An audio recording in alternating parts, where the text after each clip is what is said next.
Hello viewers. இந்த வீடியோல நம்ம பார்க்க போறது லெட்டரிங். லெட்டரிங் யூஸ் பண்ணி எப்படி டிசைன் பண்ண போறோம். நார்மலா இது வரைக்கும் மேனுவலா லெட்டரிங் டிசைன் பண்ணியிருப்பீங்க. அதாவது இன்புட் ஏ, காம்ப்ளெக்ஸ், இன்புட் சி எல்லாம் கூட யூஸ் பண்ணி டிசைன் பண்ணியிருப்போம். அது எப்படின்னா நம்ம மேனுவலா ஒரே ஒரு இமேஜ் அப்படிங்கிறதுனால பிரச்சனை இல்ல. அதனால நம்ம மேனுவலா டிசைன் பண்ணியிருப்போம். சிலதெல்லாம் பார்த்தீங்கன்னா, இப்போ ஒரு காலேஜ் இருக்குன்னு வச்சுக்கோங்க. நெறைய டிபார்ட்மெண்ட் இருக்குது. காலேஜ்ல டீ ஷர்ட்லாம் குடுக்குறாங்க. ஷர்ட் குடுக்குறாங்கன்னா, சில காலேஜ்ல வந்து அவங்க அந்த ஷர்ட்ல காலேஜோட லோகோ இருக்கும். லோகோக்கு கீழ ஸ்டூடெண்ட்டோட நேமு அல்லது டிபார்ட்மெண்ட் நேமு அந்த மாரி ஏதாவது எம்ப்ராய்டரியோ, பிரிண்டோ ஏதோ ஒண்ணு பண்ணியிருப்பாங்க. அது எம்ப்ராய்டரியா இருந்துச்சுன்னா, எப்படி ஈஸியா அத வந்து கொண்டு போலான்னு பார்க்குறோம். ஒரே ஒரு ட்ரெஸ்ஸுக்கு ஒரே ஒரு டிசைன் அப்படின்னா பிரச்சனையே இல்ல. அல்லது ஒரே டிசைன் பல ட்ரெஸ்ஸுக்குனாலும் பிரச்சனை இல்ல. இப்ப நான் என்ன சொல்றதுன்னா, ஒரு காலேஜ் இருக்கு. காலேஜோட லோகோ குடுத்துருக்காங்க. காலேஜோட நேம் அது வந்து ஒண்ணு தான். ஒரே ஒரு இமேஜ் தான் பண்ண போறோம். பிரச்சனை இல்ல. இப்போ அந்த நேமுக்கு கீழ ஸ்டூடண்ட் நேம் போட போறோம். இப்ப ஸ்டூடண்ட் வந்து ஒரு டிபார்ட்மெண்ட் எடுத்துக்கிறீங்க. ஒரு ஆர்ட்ஸ், சயன்ஸ் எது எடுக்கிறீங்கனாலும் ஒரு டிபார்ட்மெண்ட்ல ஒரு 30 பேர், 50, 100 பேர் கூட இருக்கலாம். அந்த டிபார்ட்மெண்ட்ல இந்த 100 பேரோட நேமும் வந்து நம்ம எம்ப்ராய்டரி பண்ணணும். அப்ப 100 பேருக்கும் நம்ம தனித்தனியா டிசைன் பண்ணிட்டு இருக்க முடியாது. அதனால ஃபர்ஸ்ட்டு ஒரே ஒரு இமேஜ கிரியேட் பண்ண போறோம். ஒரே ஒரு நேம கிரியேட் பண்ண போறோம். அந்த நேம வச்சு தான் நம்ம அடுத்தடுத்தவங்களோட நேம்ஸ வந்து அப்படியே ஆட் பண்ணி ஃபைல்ல சேவ் பண்ணிட்டு வர மாரி இருக்கும். அப்ப ஃபர்ஸ்ட்டு நம்ம என்ன போறோம், முதல்ல டிசைன் பண்றதுக்கு தான் கொஞ்சம் மெனக்கெடணும். அடுத்தடுத்து என்னன்னா, அத வச்சே நம்ம வந்து அப்படியே டூப்ளிகேட்ஸ் மாரி எடுத்துக்கிறோம். நேம் மட்டும் வேற வேறயா எடுப்போம். ஓகேவா? இப்ப நான் வந்து லெட்டரிங் எடுத்திருக்கேன். இப்ப வந்து ஒரு நேம் டைப் பண்ண போறேன். இப்போ ஒரு நேம். ஓகேங்களா? இப்ப இது பார்த்தீங்கன்னா, நான் ஸ்டிட்ச் ஜெனரேட் பண்ணியிருக்கேன். இங்க வந்து ஆட்டோ ஸ்பேசிங் சாட்டின்ல ஆஃப் பண்ணிட்டோம். கொஞ்சம் ஸ்பேசிங் குறைச்சிருக்கேன். அதேபோல இங்க இருக்கிற இந்த ஆரும் ஆன் ஆயிருக்கான்னு செக் பண்ணிக்கோங்க. அப்பதான் வந்து ஸ்டிச்சஸ் வந்து கரெக்ட்டா ஃபில் ஆகுது இதுல. ஓகேவா? இப்ப நான் வந்து சோஃபியான்னு ஒரு நேம் எடுத்திருக்கேன். இத நான் செலக்ட் பண்ணிட்டு ரைட் கிளிக் பண்றேன். ப்ராப்பர்ட்டீஸ் ஓப்பன் ஆகும். எது? லெட்டரிங்கோட ப்ராப்பர்ட்டி. அதுவும் ஸ்பெஷலுக்குள்ள தான் இருக்கும். எப்படி நம்ம ஸ்பெஷல்ல போயிட்டு இன்புட் சி எல்லாம் எடுத்தோம்ல, அது மாரி லெட்டரிங்கோட ப்ராப்பர்ட்டி ரைட் கிளிக் ஸ்டிட்ச் போட்டுட்டு அதுல ரைட் கிளிக் பண்ணீங்கன்னா இங்க ஓப்பன் ஆகும். இப்போ இங்க பாத்தீங்கன்னா லெட்டரிங்கோட ப்ராப்பர்ட்டி இங்க இருக்கு. இதுல பாத்தீங்கன்னா இங்க இருக்கிறது வந்து டயலாக் பாக்ஸ் மாதிரி. நீங்க என்ன இங்க டைப் பண்றீங்களோ அது வந்து இங்க அப்படியே கன்வெர்ட் ஆகும் ஸ்டிச்சா என்டர் குடுக்குறப்போ. அது வந்து கடைசியில சொல்றேன் எப்படின்னு சொல்லிட்டு. இப்ப நான் இங்க வந்து பாக்குறீங்கன்னா இங்க கீழ பிளாக் 2ன்னு இருக்கு பாத்தீங்களா? இது வந்து ஃபாண்டோட நேம்ஸ். என்ன ஃபாண்ட் வேணுமோ அந்த ஃபாண்டோட நேம்ஸ் இங்க இருக்கும். இப்ப வெறும் நேம் மட்டும் வச்சு ஃபாண்ட் எப்படி இருக்குன்னு நம்மனால கண்டுபிடிக்க முடியாது. அதனால கீழ இருக்கிற பிரிவ்யூ நீங்க ஆன் பண்ணீங்கன்னா, என்ன ஃபாண்ட்டோ அந்த ஃபாண்ட்டோட டிசைனும் இங்க காட்டிடும். என்ன வருது அப்படின்னு சொல்லிட்டு நம்மளுக்கு இங்க காட்டும். ஓகேங்களா? இப்ப இந்த மாரி எனக்கு இதுதான் ஃபாண்ட் ஓகே. நான் இத ஃபிக்ஸ் பண்ணிக்கிறேன் அப்படின்னா, இந்த நேம வந்து நான் ஃபிக்ஸ் பண்ணியாச்சு. அதாவது அவங்க காலேஜ்ல எனக்கு இந்த ஃபாண்ட் தான் வேணும்னு கேட்டிருக்காங்க. அப்ப அந்த ஃபாண்ட்ட நீங்க டைரக்ட்டா இங்க போய் சர்ச் பண்ணி எடுத்து போட்டுக்கலாம். சப்போஸ் அவங்க குடுத்த ஃபாண்ட் நம்மளுக்கு தெரியல, அல்லது உங்க சாஃப்ட்வேர்ல இல்ல. ஆல்ரெடி என்னென்ன நீங்க சாஃப்ட்வேர்ல அப்டேட் பண்ணியிருக்கீங்களோ, அது வரைக்கும் இன்னைக்கு கரண்ட்ல என்ன குடுத்துருக்காங்களோ எல்லாமே குடுத்துருப்பாங்க. சப்போஸ் அவங்க குடுத்துருக்க ஃபாண்ட் ஸ்டைல் இங்க இல்ல அப்டின்னா, நீங்க என்ன பண்ணணும், முதல்ல இந்த இப்ப ஈஸியா நெறைய ஃபாண்ட்ட வந்து சர்ச் பண்றதுக்கு ஆப்ஷன் வந்திருக்கு. எனக்கு தெரிஞ்சது நான் சொல்றேன். இப்ப இந்த ஸ்க்ரீன்லயோ அல்லது அவங்க குடுத்துருக்கிற ஒரு டீ ஷர்ட், ஃபோட்டோ ஏதோ ஒண்ணு குடுத்துருப்பாங்க இல்லையா? அத வந்து அப்படியே ஃபோட்டோ எடுத்துக்கோங்க. நேரா கூகுள்குள்ள போயிட்டு, கூகுள் லென்ஸ்ல போய் இந்த ஃபோட்டோவ குடுங்க. ஃபோட்டோ செலக்ட் பண்ணதுக்கப்புறம் கீழ வந்து ஃபாண்ட் நேம சர்ச் பண்ணி குடுன்னு சொல்லி கேட்டா, அதுவே வந்து ஃபாண்ட் நேம சர்ச் பண்ணி குடுத்துரும். இப்ப அந்த நேம் என்னன்னு நமக்கு தெரிஞ்சிருக்குமா? இப்ப இது பார்த்தீங்கன்னா, க GRAMOND கரமோண்ட்ன்னு சொல்லிட்டு ஒரு நேம் குடுத்துருக்கு ஃபாண்ட் நேம். சப்போஸ் இந்த நேம் அதுல வருது அப்டின்னா, இந்த நேம எடுத்துட்டு போய் நீங்க என்ன பண்ணணும், மறுபடியும் கூகுள்ல போயிட்டு சர்ச் ஆப்ஷன்ல இந்த நேம டைப் பண்ணி, எனக்கு இது ஃபாண்ட் வந்து வேணும்னு உங்க சிஸ்டம்ல அதாவது ஃபோன்ல கிடையாது. சிஸ்டம்ல கூகுள்ல வந்து ஃபோன்லயும் இருக்கு. சாரி சிஸ்டம்லயும் இருக்கு. இப்ப வந்து அந்த நேம நீங்க டைப் பண்ணி, அத டவுன்லோட் பண்ணுங்க ஃபர்ஸ்ட். இன்ஸ்டால் பண்ணுங்க. இன்ஸ்டால் பண்றது என்ன ஆகும்? நம்ம சிஸ்டம்ல டவுன்லோட் ஆயிடும். அத போயி நீங்க கண்ட்ரோல் பேனல்ல ஸ்டார்ட்குள்ள போனீங்கன்னா, கண்ட்ரோல் பேனல் இருக்கும். கண்ட்ரோல் பேனல்குள்ள போனீங்கன்னா, டேட் அண்ட் டைம்ன்னு அந்த மாரி டீட்டெயில் எல்லாம் இருக்கும். உள்ள போனீங்கன்னா, ஃபாண்ட் வந்து இன்ஸ்டால் பண்ற அந்த நேம் இருக்கும். அங்க டவுன்லோட் ஆனத நீங்க இன்ஸ்டால்ன்னு குடுத்தீங்கன்னா, சாஃப்ட்வேர்க்குள்ள இன்ஸ்டால் ஆகும். அது சாஃப்ட்வேர்க்குள்ள இன்ஸ்டால் பண்றதுக்கு முன்னாடி நீங்க வந்து நம்ம சாஃப்ட்வேர ஓப்பன் பண்ணி வச்சிருக்க கூடாது. குளோஸ் பண்ணி வச்சிருக்கணும். குளோஸ் பண்ணிட்டு இன்ஸ்டால் பண்ணிட்டு, திரும்ப போய் சாஃப்ட்வேர ஓப்பன் பண்ணி எடுத்தீங்கன்னா, அந்த நேம் நீங்க டவுன்லோட் பண்ண நேம் வந்து இங்க வந்துரும். அந்த ஃபாண்ட் வந்து இங்க வந்துரும். ஓகேவா? இங்க இருந்துட்டா பிரச்சனை இல்ல. இல்லைன்னா நான் சொன்ன ஆப்ஷன் நீங்க யூஸ் பண்ணிக்கலாம். ஓகேவா? இப்ப எனக்கு இந்த ஃபாண்ட் வேணும்னா இந்த ஃபாண்ட் எடுத்துட்டேன். இப்ப வந்து 2 இப்ப வந்து 2 டைப்பா நேம் வைக்கலாம். ஒண்ணு வந்து சிங்கிள் நேமா இருக்கும். சோஃபியான்னு சொல்லிட்டு ஒண்ணு குடுத்துருக்காங்க. இன்னொன்னு பார்த்தீங்கன்னா, இன்னொரு நேம் நான் வைக்கிறேன். கீழ இன்னொன்னு போடலாம் நம்ம. இப்ப வந்து நான் 2 நேம் வைக்கிறேன்.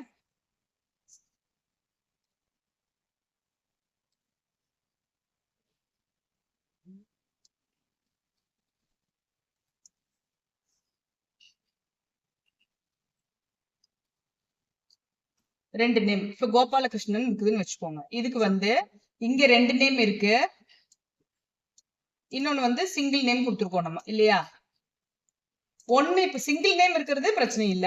இதுக்கு வந்து ஒரு சைஸ் குடுத்திருப்பாங்க. இப்ப எனக்கு வந்து மேக்ஸிமம் வந்து பாக்கெட்டோட சைஸ் ஒவ்வொருத்தர் சைஸ்ல பாத்தீங்கன்னா, வித் வந்து 10 சிஎம் குடுத்திருப்பாங்க. ஹைட் வந்து 2.5ல இருந்து 5 சிஎம் வரை குடுத்திருப்பாங்க.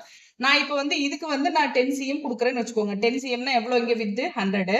ஹைட் எவ்வளோ 2.5ல இருந்து 5க்குள்ளன்னா நம்ம ஒரு 3 இந்த வித்துக்கு தகுந்த மாதிரி ஹைட் வச்சுக்கலாமா நம்ம இங்க 185 வந்து இந்த பர்சன்டேஜ்ல இருக்கு. நான் 185.51 இந்த வேல்யூவை எப்படி ஃபிக்ஸ் பண்றதுன்னு நான் ஆல்ரெடி ஒரு வீடியோல போட்டிருக்கேன். அதுல பாத்துக்கோங்க. இப்ப நான் பாத்தீங்க அப்படின்னா அவங்க கேட்ட சைஸுக்கு தகுந்த மாதிரி வந்து இதை கொடுத்துருக்கோம். அதாவது 100 சிஎம் 100 மில்லிமீட்டர் வித்து அதுக்கு தகுந்த மாதிரி 2.66 வந்து ஹைட் வந்திருக்கு இங்க சிங்கிள் நேமுக்கு. பாக்கெட்டோட சைஸ் 10 சிஎம்க்கு 5 சிஎம்க்குள்ள அந்த வேல்யூ கொடுத்துச்சு. இப்ப இதுவே பெருசா இருக்கு, டபுள் நேம் இருக்கு. அதே வேல்யூ நம்ம இங்க கொடுக்க போறோம். 100 சிஎம் கொடுக்க போறோம், 100 மில்லிமீட்டர் கொடுக்க போறோம். இப்ப நான் இந்த பர்சன்டேஜ்ல இருக்கிறத காப்பி பண்ணி கொண்டு வந்து எந்த வேல்யூ தெரியாது, ஹைட் தெரியாது நம்மளுக்கு. அதனால நான் இங்க கொண்டு வந்து பேஸ்ட் பண்றேன். பேஸ்ட் பண்ணி என்டர் கொடுத்தா அந்த 10 சிஎம்க்கு உண்டான சைஸ் இப்படிதான் வரும். இதுக்கு உங்களுக்கு வித்தியாசம் தெரியுதா? இந்த நேமுக்கு 10 சிஎம்க்கும் இந்த நேம் இருக்கிற 10 சிஎம்க்கு வித்தியாசம். சிங்கிள் நேமா இருந்தா இப்படி இருக்கும், டபுள் நேமா இருந்தா இந்த மாதிரி இருக்கும். அப்ப நீங்க நேமோட லெட்டர்ஸ் சைஸை பொறுத்துதான் அது மாறும். ஓகேவா? இப்ப வந்து நம்ம இந்த ஒரு நேமை மட்டும் எடுத்துக்கலாம். இதனோட ப்ராப்பர்ட்டிக்குள்ள போறோம். எனக்கு வந்து என்ன சைஸ் வேணுமோ நான் அந்த சைஸை ஃபிக்ஸ் பண்ணிட்டேன். இது ஹைட், இது வித். இப்ப இங்க பாத்தீங்கன்னா இதுலயும் ஹைட் வித் காட்டும். இதுல நம்ம எப்படி வேணுமோ அட்ஜஸ்ட் பண்றப்ப இங்கேயும் வந்து அந்த ஹைட் வித் மாறும், கீழே இருக்கிறதுலயும் மாறும். இந்த இட்டாலிக் அப்படிங்கிறது என்னன்னா லைட்டா கிராஸா வரும். எந்த மாதிரி வேணும் ஸ்டைல்ல வேணுமோ நம்ம அது மாதிரி நம்மளுக்கு தேவைப்படுற இடத்துல வச்சுக்கலாம். அவங்க என்ன இமேஜ் கொடுக்குறாங்களோ அதுக்கு ஆப்டா என்ன வேணுமோ நம்ம அதைத்தான் வந்து இங்க அப்ளை பண்ண போறோம். ஓகேவா? அடுத்து பாத்தீங்கன்னா கீழே இருக்கிறது பேஸ் லைன்னு சொல்லுவாங்க. இந்த பேஸ் லைன் அப்படிங்கிறது என்னன்னா, இப்போ நம்ம வந்து ரூல்டு நோட்ல எழுதுறோம். ஒரு லைன் எழுதியிருக்கோம்னா அந்த லைன் மேலேயே வந்து எழுதிட்டு வருவோம். அல்லது 2 லைன் இருக்குன்னா அந்த லைனுக்குள்ள ஃபிக்ஸ் பண்றது. யூ மாதிரி என் மாதிரி ஆர்ச் மாதிரி வரையறோம்னா ஆர்ச் மேல டிசைன் ஃபில் பண்றது, இந்த மாதிரி எல்லாம் இருக்கு. அந்த ஆப்ஷன் தான் வந்து இங்க இருக்கிற பேஸ் லைன்ஸ். இதுல வந்து மொத்தமா ஒரு 7-8 டிசைன்ஸ் வந்து இருக்கு. இந்த ஃபர்ஸ்ட் ஆப்ஷன் பாத்தீங்க அப்படின்னா லெஃப்ட் டு ரைட், இதுதான் இங்க எப்பவுமே இருக்கும் ஸ்டார்டிங்ல. நெக்ஸ்ட் வந்து சென்டர், ஒரு லைன் எடுத்துக்கிட்டீங்கன்னா அதனோட சென்டர்ல இருக்கும். இது எல்லாமே ரீஷேப்ல தான் நம்ம வந்து அட்ஜஸ்ட் பண்ணுவோம். நெக்ஸ்ட் வந்துட்டு என் மாதிரி. இப்ப நான் வந்து என் மாதிரிங்கிறப்ப நேம் எப்படி இந்த ஸ்ட்ரைட்டா இந்த நேம் வந்து எண்ணுக்கு தகுந்த மாதிரி வளைஞ்சிருக்கு. இப்ப இதனோட ரீஷேப் நீங்க எடுத்து பார்த்திருக்கீங்க அப்படின்னா இப்படி இருக்கும் அதனோட ரீஷேப். இங்க வந்து இந்த சென்டர்ல பாயிண்ட் இருக்கு இல்லையா, இதை நீங்க வந்து குறுக்கி கொண்டு போறப்ப இந்த சர்க்கிள் வந்து குறையும், சின்னதாகும். இப்ப நான் எனக்கு வந்து இன்னும் கொஞ்சம் இதை வந்து மாத்தணும்னா இந்த லைனை நீங்க இது ரீஷேப் பண்ணி இந்த லைனை வந்து அப்படியே கொஞ்சம் கொஞ்சம் அட்ஜஸ்ட் பண்றீங்கன்னா அதுக்கு தகுந்த மாதிரி இந்த லெட்டர்ஸ் வரும்.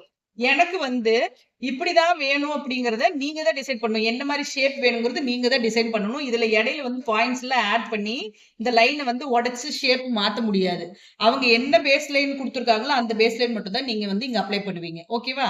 இப்ப இதுல பாத்தீங்கன்னா ஸ்டார்ட் பாயிண்ட் இருக்கு, எண்ட் பாயிண்ட் இருக்கு. ஆனா இதை வந்து நீங்க சேஞ்ச் பண்ண முடியாது. அதுதான் ஸ்டார்ட், அதுதான் எண்ட். இதுல வந்து மாத்த முடியாது, அப்படியே தான் இருக்கும். ஓகேவா? அடுத்து பாத்தீங்க அப்படின்னா இங்க வந்து 3 ஏரோ மார்க் இருக்கா. இந்த ஏரோ மார்க் அந்த மொத்த லைனையும் பெருசு பண்றது. பாருங்க, நான் அப்படியே நகர்த்துறேன். நகர்ந்து வருதா? ஸ்டிச் அப்படியே லெட்டர் பெருசாகுதா? அதே போல இது அந்த சர்க்கிளுக்கு தகுந்த மாதிரி நம்ம வந்து அதை எக்ஸ்பேண்ட் பண்றோம். இன்னுமே வந்து ஸ்பேசிங் ஜாஸ்தி பண்ற மாதிரி. அடுத்து இங்க இருக்கிறது பாத்தீங்கன்னா இதுவும் அதே மாதிரிதான். நம்ம கொடுத்துருக்கிற லைனுக்குள்ள மட்டும்தான் இது அட்ஜஸ்ட் ஆகும், அதை விட்டு வெளியே போகாது இந்த 3மே. இப்ப நீங்க எப்படி வேணுமோ இது வந்து கொடுத்துக்கலாம். கிட்டத்தட்ட 3 லெஃப்ட், சென்டர், ரைட் இப்படி இழுக்கிற மாதிரி தான் இருக்கும். அடுத்து பாத்தீங்கன்னா ஒவ்வொரு லெட்டருக்கு நடுவுலயும் ஒரு பிளாக் கலர் பாயிண்ட் இருக்கு. தெரியுதா உங்களுக்கு இந்த பாயிண்ட்ஸ்? இங்க பாத்தீங்கன்னா இங்க ஒரு பாயிண்ட் இருக்கு, இங்க ஒரு பாயிண்ட் இருக்கா. அப்ப நான் இந்த பாயிண்ட் நான் செலக்ட் பண்றேன். இது எதுக்குன்னா இந்த பாயிண்ட் இந்த பர்டிகுலர் லெட்டரோட ரீஷேப் பாயிண்ட்ஸ். ஓகேவா? அதை செலக்ட் பண்ணணும். மறுபடியும் பாத்தீங்கன்னா இங்க நிறைய டாட்ஸ் வரும். இது நார்மல். நான் முதல்லயே சொல்லியிருக்கேன், இந்த பிளாக் கலர் பாக்ஸ் வருது அப்படின்னா அந்த பர்டிகுலரை வந்து சின்னது பெருசு பண்றதுக்கு சைஸ் மாத்திருக்கு. திருப்பி அது மேல இங்கேயே பாத்தீங்கன்னா எம்டி இருக்கும். மறுபடியும் முதல்ல இருக்கிறதுல கிளிக் பண்ணுவோம். இப்ப இங்கே இருக்கு பிளாக் பாக்ஸ், சைஸ் சின்னது பெருசு பண்றது. அதாவது எனக்கு ஒரு லெட்டர் மட்டும் பெருசா வேணும், ஒரு லெட்டர் மட்டும் சின்னதா வேணும்னா நீங்க இங்க அட்ஜஸ்ட் பண்ணிக்கலாம். இந்த எம்டியா இருக்கிறது என்னன்னா அதை நகர்த்தி வைக்கிறது. கிராஸா எனக்கு இந்த மாதிரி வேணும், எப்படி வேணுமோ நீங்க அதை வந்து மாத்தலாம். மறுபடியும் இது மேல லெஃப்ட் கிளிக் பண்றீங்க அப்படின்னா இப்ப வந்து ரீஷேப் பாயிண்ட்ஸ் வரும். நம்ம வரைஞ்சோம்னா எப்படி வரைஞ்சிருப்போம் அந்த மாதிரி பாயிண்ட்ஸ் வரும். எங்க தேவையோ எப்படி தேவையோ நீங்க வந்து இதை அட்ஜஸ்ட் பண்ணிக்கலாம். ஓகேவா? இது வந்து இங்க மட்டும் இல்ல. இந்த பேஸ்ல நீங்க எதுக்கு அப்ளை பண்ணாலும் இந்த மாதிரி ரீஷேப் பாயிண்ட்ஸ் யூஸ் பண்ணி தான் நீங்க டிசைன்க்குள்ள கொண்டு போய் வைக்க முடியும். ஏன்னா, அவங்க இமேஜ் என்ன குடுத்துருக்காங்களோ அந்த சைஸ்க்கு நம்ம அட்ஜஸ்ட் பண்றப்போ, இதெல்லாம் எங்கெங்கலாம் கொஞ்சம் கொஞ்சம் வேணுமோ கிட்ட கிட்ட நகர்ந்து தான் இருக்கும். கரெக்ட்டா அது மேல கொண்டு போய் பிளேஸ் பண்ணணும் நம்ம. ஓகேவா? இது ஒரு டைப்பு. அடுத்து யூ. அங்க வந்து என் ஷேப்ல பார்த்தோம். நெக்ஸ்ட் யூ ஷேப்ல பார்த்துருக்கோம். இது எல்லாமே ரீஷேப் பாயிண்ட்ஸ் தான். Next circle. சர்க்கிள் பாத்தீங்கன்னா இப்படி இருக்கும். இதே போல இந்த சென்டர் மார்க் பண்றப்போ லெட்டர் வந்து மொத்தமா வரும். இது சர்க்கிள்க்கு மேல பேஸ் லைன் வந்து சர்க்கிள்க்கு மேல, அடுத்து சர்க்கிள்க்கு கீழ ரீஷேப் கொடுத்தீங்கன்னா தான் அந்த பாயிண்ட் எங்கேன்னு தெரியும் நமக்கு. அடுத்துட்டு இங்க இருக்கிறது பாத்தீங்கன்னா ஸ்ட்ரெயிட் லைன். மேல இருந்து கீழ, அதாவது இந்த அரபிக் லெட்டர்ஸ் மாதிரி எல்லாம் எழுதுவாங்கல்ல, லெஃப்ட் டு ரைட் அப்படி எல்லாம் பிரச்சனை இல்லை. எழுதுறோம், அதுக்கு தகுந்த மாதிரி நம்ம அட்ஜஸ்ட் பண்றோம், அந்த மாதிரி கொடுக்கறது. இதெல்லாம் வந்து என்னன்னா, அவங்க என்ன ரீஷேப் குடுத்துருக்காங்களோ அத மட்டும் தான் வச்சிருக்க முடியும். இடையில நீங்க வந்து பாயிண்ட் ஆட் பண்றது, டெலீட் பண்றது இதெல்லாம் எதுவுமே நம்மனால பண்ண முடியாது. இப்ப பார்த்தது எல்லாமே. இதுக்கு உண்டான நேம்ஸ் எல்லாம் வேணும்னா, இங்க அந்த பேஸ் லைனுக்கு கீழ லே அவுட்ன்னு ஒண்ணு இருக்கும். அது பக்கத்துல ஒரு ஏரோ மார்க் இருக்கும். அத கிளிக் பண்ணீங்கன்னா, அதுல இருக்கிற இந்த பேஸ் லைன் வரும். இதுல பாத்தீங்கன்னா, ஃபர்ஸ்ட்ல இருந்து எப்படி லைனா பார்த்துட்டு வந்தோமோ அதனோட names free line, fixed line, இது யூ, இது என், ஆர்க், சிடபிள்யூ, டபுள் சிடபிள்யூன்னு சொல்லிட்டு நிறைய நேம்ஸ் இருக்கு அதுக்கு தகுந்த மாதிரி. ஓகேவா? இது எல்லாத்துலயுமே ஒன்னே ஒண்ணு எனி ஷேப்னு இருக்கு. இங்க எல்லாம் என்னன்னா அவங்க என்ன ஷேப் கொடுத்துருக்காங்களோ அதுக்குள்ள மட்டும் தான் நம்ம அட்ஜஸ்ட் பண்ண முடியும். எனி ஷேப் அப்படிங்கிறது என்ன அப்படின்னா கொடுத்துட்டு நான் ஓகே கொடுத்துருக்கேன். அந்த எனி ஷேப் வந்து இங்க இருக்கு பாருங்க இது. ஓகேவா? இதுல நான் எனக்கு வந்து கொடுத்துருக்கிற லைனை நான் எப்படி வேணா உடைக்கலாம் வளைக்கலாம். ஒரு நிமிஷம் இருங்க, நான் காட்டுறேன் அப்படின்னு.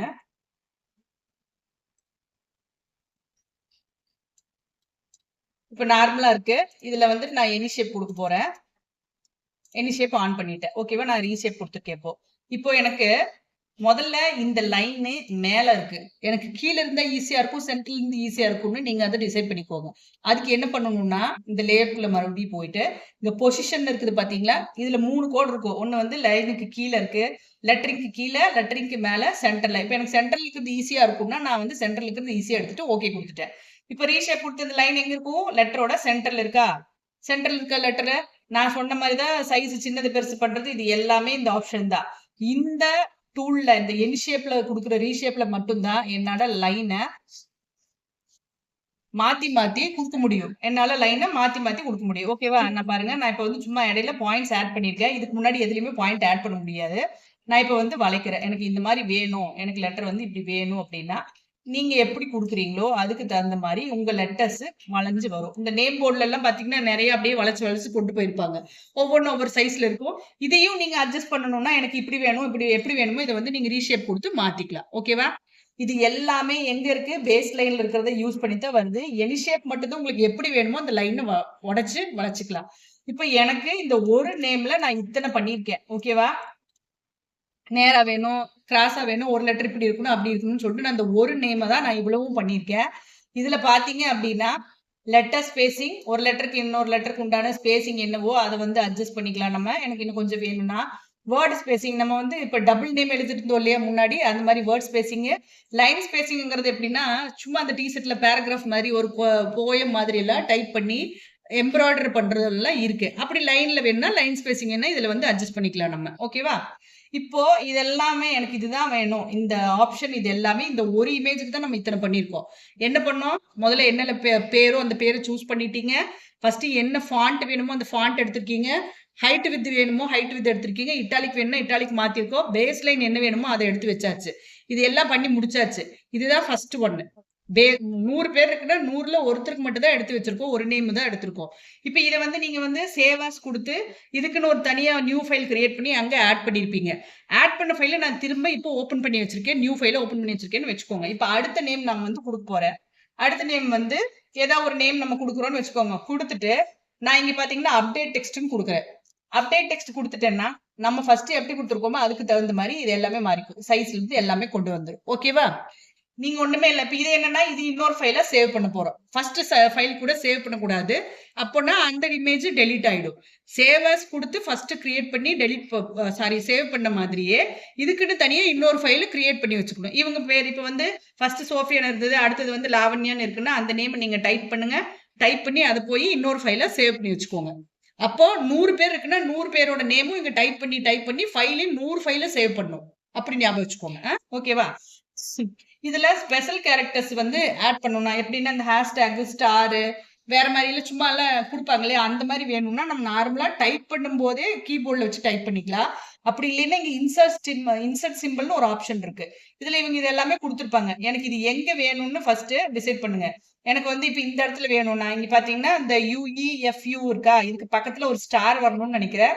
நான் இந்த இடத்துல மவுஸ் வந்து இங்க கிளிக் பண்ணிட்டு இன்சர்ட் சிம்பிள்குள்ள போய் இந்த ஸ்டார் எடுத்துட்டு மேக் கரண்ட் கொடுத்துட்டேன் நான். கரண்ட் கொடுத்தோன்னே என்னாச்சுன்னா அந்த இடத்துல மட்டும் ஸ்டார் ஆட் ஆயிருக்கும். இப்ப என்னன்னா சைஸ் இன்னும் கொஞ்சம் வித்தியாசம் வரும். அதுக்கு தகுந்த மாதிரி மாறி இருக்கும் அவ்வளவுதான். ஓகேவா? இதுதான் ஒரு லெட்டரோட பேஸ். ஃபர்ஸ்ட் ஒன்ன மட்டும் தான் நீங்க டிசைன் பண்றதுக்கு மெனக்கிடணும். திருப்பி இருக்கிற 100 இருந்தாலும் 1000 இருந்தாலும் டக்கு டக்குன்னு நீங்க வந்து நேம டைப் பண்ணுங்க, அப்டேட் டெக்ஸ்ட் குடுங்க, வேற ஃபைல்ல சேவ் பண்ணுங்க. 100 ஃபைலோ 1000 ஃபைலோ அந்த ஃபைல சேவ் பண்றது அப்படியே எடுத்துக்கோங்க அவ்வளவுதான். ஓகேவா? ஓகே.